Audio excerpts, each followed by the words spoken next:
اعوذ باللہ من الشیطان الرجیم، بسم اللہ الرحمن الرحیم۔ اسلامی تاریخ۔ حضرت ادریس علیہ السلام مشہور نبی ہیں۔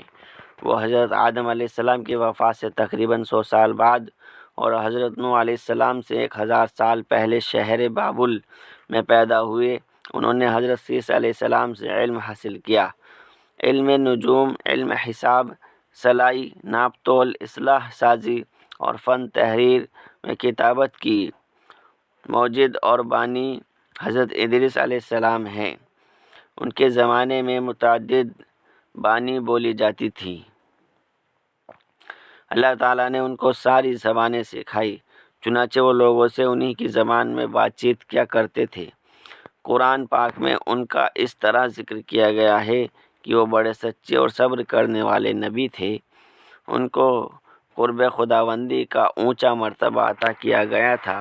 مورخین نے آپ کے اخلاق کا تذکرہ اس طرح کیا ہے کہ گفتگو میں سنجیدہ، خاموش طبیعت تھے، چلتے وقت زمین پر نگاہ رکھتے اور بات کرتے وقت شہادت کی انگلی سے بار بار اشارہ فرماتے تھے۔ پوری زندگی دعوت و تبلیغ میں گزار دی۔ نمبر 2، اللہ تعالیٰ کی قدرت۔ اللہ تعالیٰ نے ہمارے فائدے کے لیے چاند بنایا۔ وہ ہمیں ٹھنڈی ٹھنڈی روشنی دیتا ہے، جس سے پیڑ پودے، پھل پھول اور دانوں میں رس پیدا ہوتا ہے۔ اللہ تعالیٰ نے اس کی گردش کے لیے منزلیں مقرر کر رکھی ہیں۔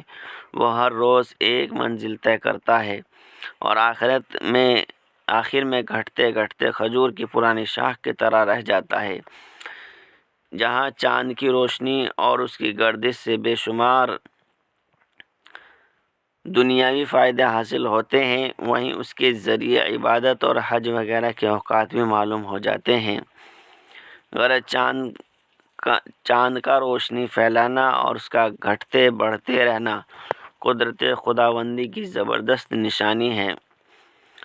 نمبر 3، ایک فرض کے بارے میں رسول اللہ صلی اللہ علیہ وسلم نے فرمایا کہ اللہ تعالیٰ فرماتا ہے، میں نے آپ کی امت پر 5 نمازیں فرض کی ہیں اور اس بات کا عہد کر لیا ہے کہ جو شخص ان 5 نمازوں کو وقت پر پابندی سے ادا کرے گا تو میں اس کو جنت میں داخل کر دوں گا، اور جو اسے پابندی سے ادا نہیں کرے گا تو اس کے لیے میرے پاس کوئی عہد نہیں۔ نمبر 4، ایک سنت کے بارے میں حضرت طلحہ اپنے دادا سے روایت کرتے ہیں کہ وہ بیان کرتے تھے کہ انہوں نے رسول اللہ صلی اللہ علیہ وسلم کو وضو کرتے ہوئے دیکھا ہے کہ آپ صلی اللہ علیہ وسلم نے سر کا مسح کیا، پھر دونوں ہاتھوں کو مسح کرتے ہوئے گدی پر پھیرا۔ نمبر 5، ایک اہم عمل کی فضیلت۔ رسول اللہ صلی اللہ علیہ وسلم نے فرمایا، جس نے ماہ محرم میں ایک دن کا روزہ رکھا تو اس کو روزے کے بدلے 30 دن کے روزے کا ثواب ملے گا۔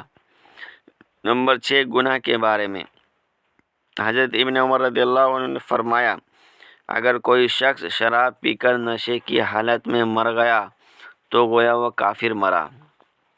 نمبر 7، رسول اللہ صلی اللہ علیہ وسلم نے فرمایا، اے عائشہ، اگر تم قیامت کے دن مجھ سے ملنا چاہتی ہو تو بس تمہارے لیے اتنا ہی مال کافی ہے جتنا ایک مسافر کے پاس ہوتا ہے، اور اپنے آپ کو مالداروں کی صحبت سے بچائے رکھنا۔ پرانے پھٹے ہوئے کپڑے کو پیوند لگا کر استعمال کرتی رہنا۔ نمبر 8، آخرت کے بارے میں قرآن میں اللہ تعالیٰ فرماتا ہے، جنت میں لوگوں کی یہ حالت ہوگی کہ ان پر جنت کے درخت کے سائے جھکے ہوئے ہوں گے اور جنت کے پھل ان کے اختیار میں دے دیے جائیں گے، یعنی جہاں سے جو چاہے پھل کھائے۔ نمبر 9، طب نبوی سے علاج۔ حضرت ابو ہریرہ رضی اللہ عنہ فرماتے ہیں کہ میں نماز سے فارغ ہو کر آپ صلی اللہ علیہ وسلم کی خدمت میں آ کر بیٹھ گیا۔ پھر آپ صلی اللہ علیہ وسلم میری طرف توجہ فرماتے ہوئے ارشاد فرمایا، کیا تمہارے پیٹ میں درد ہے؟ میں نے کہا، جی ہاں یا رسول اللہ۔ تو آپ صلی اللہ علیہ وسلم نے فرمایا، اٹھو، نماز پڑھو، کیونکہ نماز میں شفا ہے۔ نوٹ: نماز اہم ترین عبادت ہونے کے ساتھ بہت سی روحانی اور جسمانی بیماریوں کا علاج بھی ہے، اس لیے نماز کو عبادت سمجھ کر ہی ادا کرنا چاہیے۔ نمبر 10، قرآن کی نصیحت۔